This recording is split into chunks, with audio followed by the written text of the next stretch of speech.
House Republicans have a new nominee for Speaker 10 days after Kevin McCarthy was ousted and less than 24 hours after their last pick stepped aside.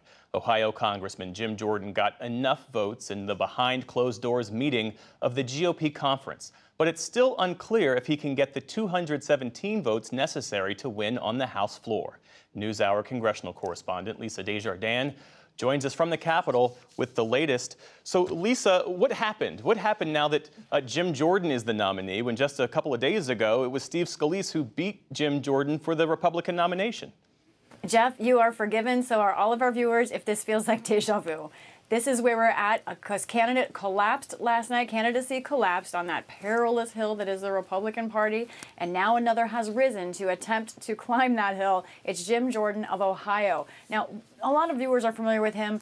Jordan is known especially as someone who is a fighter, pugilistic in style. He is the chair of the House Judiciary Committee, in fact, leading some of the efforts to investigate President Joe Biden.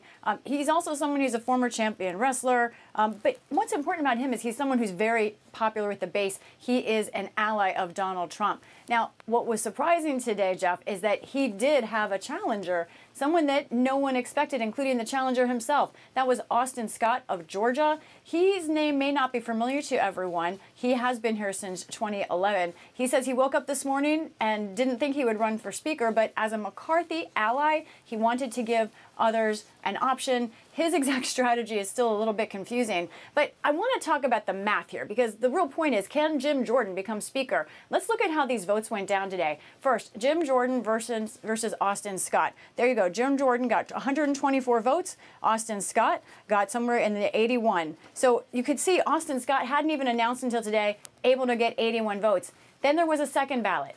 The question was, will you support Jim Jordan, yes or no, on a floor vote? His number went up to 152, but look at this. A stunning 55 Republicans said, no, I will not support Jim Jordan on the floor. And a reminder, of course, you need somewhere around 217 votes to become Speaker. So Jim Jordan has a very big hill to climb. Yet again, the math for him is very tough. I know that you've been talking to Republican members of Congress all day. What are they saying about this? Right. This was a conference that's looking for direction, but if you heard from them this morning, you can see they're going all different directions. I think Jim should be given a shot. There were two candidates that self-identified, Steve and Jim Jordan, and they both stepped forward.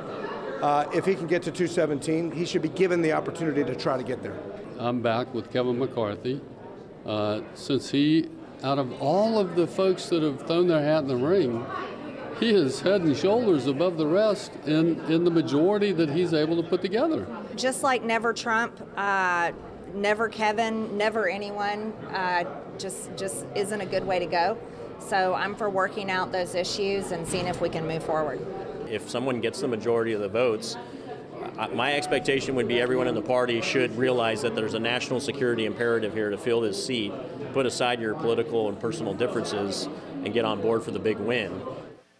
And with that, House Republicans went home for the weekend. Jim Jordan has to make calls to make up that gap.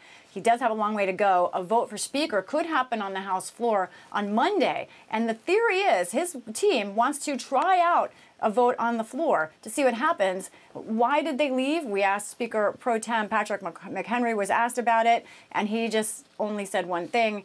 It's been a long 2 weeks. Jeff. All right, we'll check back with you on Monday. Lisa Desjardins from Capitol Hill tonight. Lisa, thank you. Welcome.